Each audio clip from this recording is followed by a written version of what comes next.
আধিপত্যবাদ বিরোধী আন্দোলনে শহীদ হয়েছেন ওসমান বিন হাদি। এই হত্যাকাণ্ডের বিচার চেয়ে আন্দোলন তীব্র থেকে তীব্রতর হচ্ছে। ইনকিলাব মঞ্চের আহ্বানে শাহবাগ চত্বরে রাতভর অবস্থান কর্মসূচি পালন করছেন ৬ থেকে ৬০ বছর বয়সী মানুষ।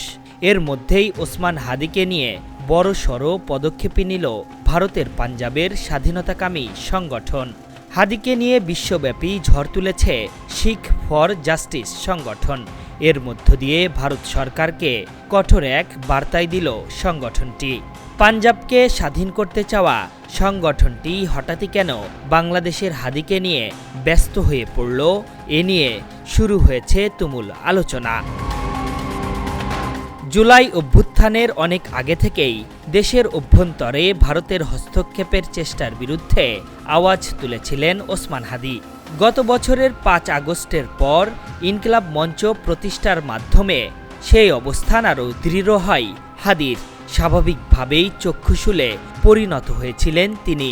অনেকেরই দাবি, সততার প্রতীক হাদিকে এ কারণেই দুর্বৃত্তের গুলিতে জীবন দিতে হয়েছে। ঠিক এই একটা কারণেই হাদিকে সামনে রেখে বিশ্বব্যাপী ভারতীয় হাইকমিশনের সামনে প্রতিবাদ কর্মসূচি করছে শিখ সম্প্রদায়ের মানুষ। কারণ শিখরা মনে করছেন তাদের নেতা হরদীপ সিং নিজ্জার এবং ওসমান হাদিকে হত্যার পেছনে ভারতের হাত রয়েছে।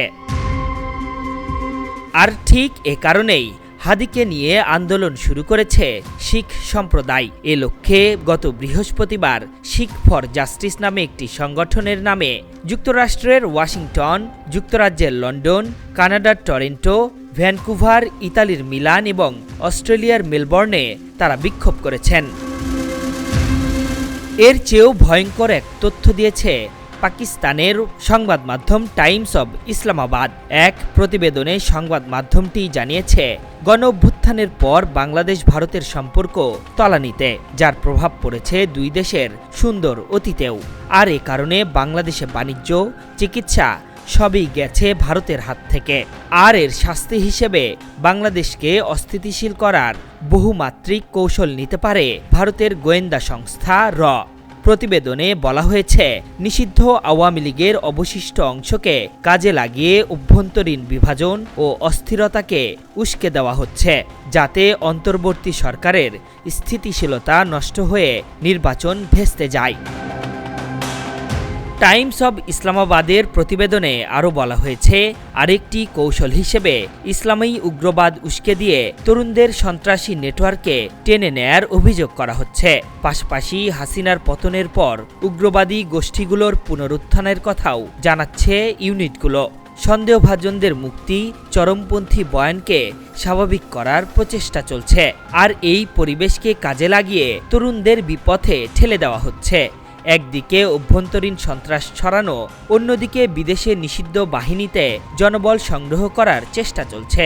উদ্দেশ্য বাংলাদেশকে ব্যর্থ রাষ্ট্র হিসেবে পরিচিত করা এবং পাকিস্তান চীন ঘনিষ্ঠতাকে প্রতিহত করা।